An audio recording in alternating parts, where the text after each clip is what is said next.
ISSD. ഇനി പഠിക്കാം, ജയിക്കാം, നയിക്കാം. പാർട്ടിക്കുള്ളിൽ രണ്ടഭിപ്രായമില്ല, ഒരു സംശയമില്ല. പക്ഷെ ഇത് വളരെ സങ്കീർണമായിട്ടുള്ള ഒരു വിഷയമാണ്. ഒന്ന്, വിഴിഞ്ഞം തുറമുഖം കേരളത്തിൻ്റെ വികസനത്തിന് പ്രധാനപ്പെട്ടതാണ്, അത് മുന്നോട്ട് കൊണ്ടുപോകണം. അതോടൊപ്പം തന്നെ ഇന്ന് അദാനിക്ക് ഓഹരി കൈമാറ്റം നടത്തണം. അതിൻ്റെ ഫലമായിട്ട് 13,000 കോടി രൂപ അവർക്ക് കിട്ടുന്നു. അതിന് കേരള സർക്കാരിൻ്റെ അനുവാദം കൂടിയേ തീരൂ. രണ്ട് തരത്തിൽ, ഒന്ന് 3-ാം വകുപ്പ് പ്രകാരം മുൻകൂർ അനുമതി വേണം. രണ്ടാമത്തത് 5-ാം വകുപ്പ് പ്രകാരം ഇപ്പോൾ ഷെയർ എടുക്കാൻ വരുന്നവർക്ക് തൂത്തുക്കുടി പോർട്ടിൽ ഒരു ടെർമിനൽ അവരുടെ സ്വന്തമാണ്. അപ്പോൾ അത് കരാർ ലംഘനമാണ്.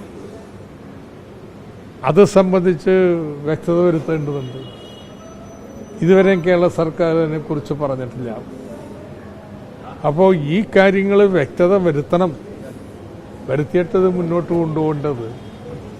അഭിപ്രായങ്ങൾ പറയുമ്പോൾ അപ്പുറത്തോ ഇപ്പുറത്തോ ഇതിൻ്റെ പ്രാധാന്യത്തിൽ ചിലരൂന്നും, ചിലർ ഇത് നമ്മൾ സർക്കാർ വ്യക്തത വരുത്തണമെന്ന് പറയും. അതല്ലാതെ ഒരു അഭിപ്രായ വ്യത്യാസമില്ല. വിവാദമാക്കേണ്ടതില്ല എന്ന് പറയുന്നതിൽ കാര്യമില്ല. നോ നോ നോ നോ വിവാദം. ഇത് കേരള സർക്കാർ എന്താ അഭിപ്രായം? MSC കമ്പനിക്ക് തൂത്തുക്കുടിയിൽ അവിടെ ഒരു ബർത്ത് സ്വന്തമായിട്ടുള്ളത്, ബർത്തല്ല, ഒരു ടെർമിനൽ സ്വന്തമായിട്ടുള്ളത് കരാറിലുള്ള നിബന്ധനകളിൽ നിന്ന് വ്യത്യസ്തമാണോ ഇല്ലയോ? എന്താ കേരള സർക്കാരിൻ്റെ അഭിപ്രായം? പറയണം. ഇതൊക്കെ പറഞ്ഞ് വ്യക്തത വരുത്തിയിട്ടല്ലാതെ മുന്നോട്ട് പോകാൻ പറ്റില്ല. വ്യക്തത വരുത്തണം. കേന്ദ്ര കമ്മിറ്റി ചേരുവാണ്, തെരഞ്ഞെടുപ്പ് അവലോകനമാണ്. നമ്മൾ എന്താണ് ഔട്ട്കം പ്രതീക്ഷിക്കേണ്ടത്? ഞങ്ങൾ കേരള കമ്മിറ്റി വിശദമായിട്ട് അവലോകനം നടത്തിയിട്ടുണ്ട്. എല്ലാ സംസ്ഥാന കമ്മിറ്റികളും ഇതുപോലെ അവലോകനം നടത്തിയിട്ടുണ്ട്.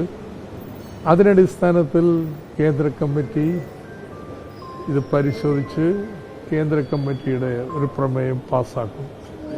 നേതൃമാറ്റം ഉണ്ടോ? അതിന് എന്താ ഈ പറയുന്നത്? ബന്ധപ്പെട്ടാണ് ഈ പാർട്ടി രണ്ട് തട്ടിലെന്നുള്ള ഒരു വ്യാഖ്യാനത്തിലേക്ക് ഏതില് ദിവ്യ എസ് അയ്യരുടെ പോർട്ട് ഓഫ് ഡിസായിട്ടുള്ള മാറ്റം ഇല്ലെന്ന്, അതൊന്നും പ്രധാനപ്പെട്ട ഇഷ്യൂസ് അല്ല. അതിന് തമ്മിൽ അഭിപ്രായ വ്യത്യാസം എന്തുവാ? ഒരു ദിവസത്തെ മാറ്റണോ മാറ്റണ്ടേ?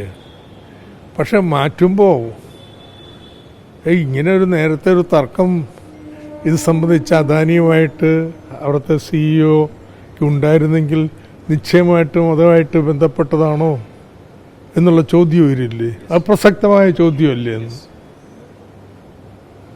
അപ്പോൾ അത് ഇത്ര ഫലപ്രദമായി പ്രവർത്തിച്ചുകൊണ്ടിരുന്ന ആള്, 1-2 വിഷയങ്ങളിൽ അദാനി കമ്പനിയുമായിട്ട് തർക്കമുണ്ടായിരുന്ന ഒരാൾ ആ ഉദ്യോഗസ്ഥയെ പെട്ടെന്ന് മാറ്റുമ്പോൾ ന്യായമായിട്ടുള്ള ചോദ്യമല്ലേ? സർക്കാരിന് അവകാശമൊക്കെ ഉണ്ട്, പക്ഷെ ചോദ്യം ന്യായമാണ്. ശുദ്ധ നോൺസെൻസ്. ഒരു അഭിപ്രായ വ്യത്യാസമില്ല. ഇതിലെന്താ അഭിപ്രായ വ്യത്യാസം? ഇത് രാഷ്ട്രീയമായിട്ട് വല്ല കാര്യമാണോ ഞങ്ങൾ തമ്മിൽ അഭിപ്രായ വ്യത്യാസം ഉണ്ടാവാൻ വേണ്ടി?